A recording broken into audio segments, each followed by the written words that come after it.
Welcome back to GB News Tonight with me, your host, Martin Dorby. Now, earlier on today, Reform UK made this bombshell announcement at their press conference with the grooming gang survivor, the very brave Ellie-Ann Reynolds, who resigned from the National Inquiry last week and called for Safeguarding Minister Jess Phillips to resign. It's time for Parliament to step up and to do its job. Select committees have the power to summon anybody. They could summon a former social worker. They could summon a former police officer. They could summon a former councillor. They could summon a former member of Parliament. It also has the power to require that people swear an oath. These are the extraordinary powers that Parliament has if it chooses to use it. And here was the extraordinary brave Ellie-Ann Reynolds herself at the very same press conference. Was down to the fact that they don't want to vocalise the ethnicity of these men. We almost felt uncomfortable vocalising the ethnicity of these men, and like we shouldn't.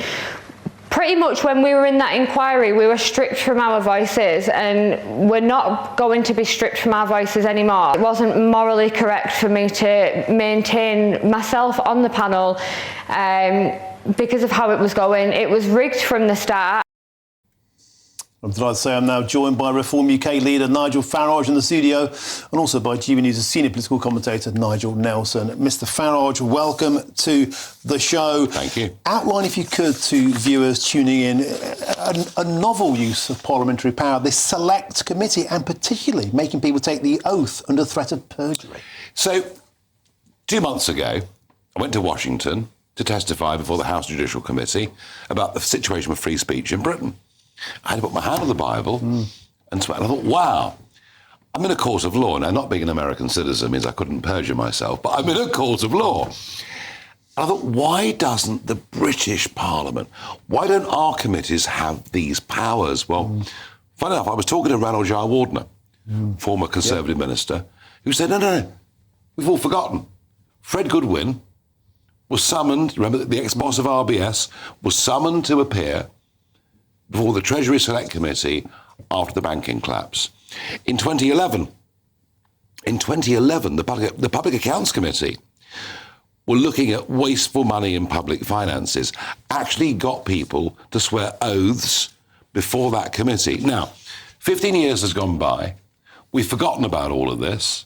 Parliament has forgotten the powers that it has. It does have the ability to subpoena people to appear.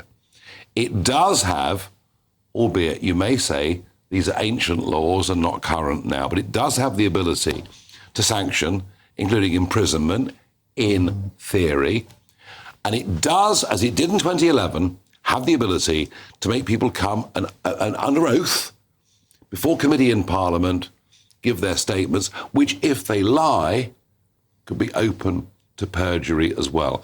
Parliament has incredible powers, but we've lived through 25 years of Parliament's authority being given to quangos, being given to courts, being given to judges, and it's time to claim it back. And my argument was that we call it grooming gangs, let's be frank, the mass rape gangs have sullied our reputation around the world. They're a stain on our country. Do you know, up to 250,000 young girls have been abused by these gangs over the last few decades. The numbers are almost incomprehensible. And I want Parliament to grip this and restore public trust. Nigel Farage, something else astonishing that came out today was when Ellie-Ann Reynolds said this has been a mess from the start. It's been controlling, gaslighting, manipulative, a shambles, and more to the point, all shrouded in secrecy. You said earlier on, this should all be held in the open. It should be televised for the entire media to see and the public to see. The Palace of Westminster, the mother of parliaments, I mean, there's the image behind you. You know, it is one of the most incredible buildings in the world. I want that to be turned into a court. And it has the ability to do this. It's done it through history. It's done it, as I say, 15 years ago. I want the full glare of media publicity. I want social workers. I want police officers. I want councillors. I want former MPs in those areas who must have known what was going on, simply must have known what was going on to appear before that court. And I think the It can be done quickly. I mean, think about it.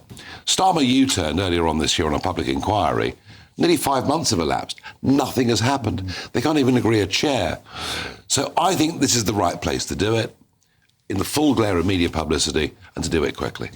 You've just been to a meeting with Sir Lindsay Hoyle to discuss this within reason. You can tell us how was your idea received? Well, obviously, the Speaker of the House of Commons, he wants Parliament to be in control of the national debate. He's listened very carefully to what I have to say. He wants me to go back to get a more extended paper written on the powers of Parliament and how relevant they are today.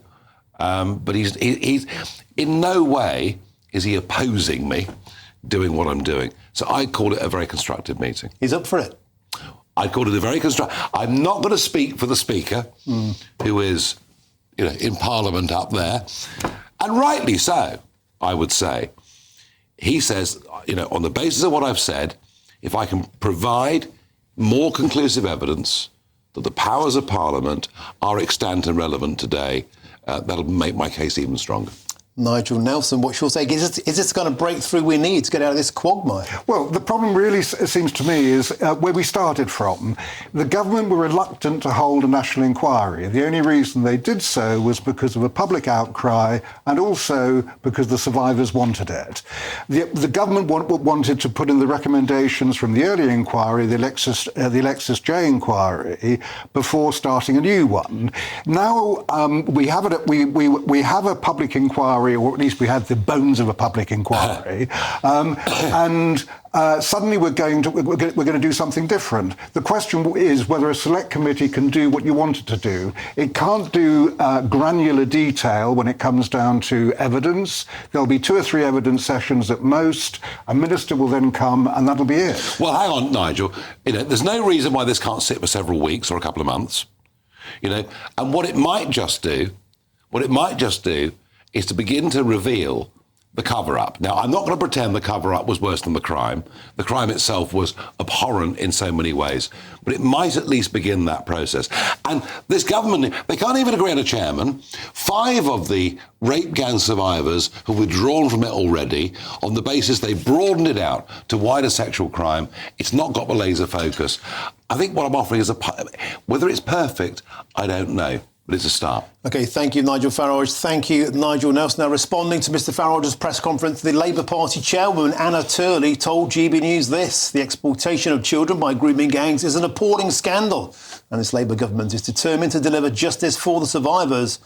As the Prime Minister and the Home Secretary promised the survivors, the scope of the inquiry will not change. It will examine the ethnicity and the religion of offenders, have full powers to compel witnesses and uncover the truth.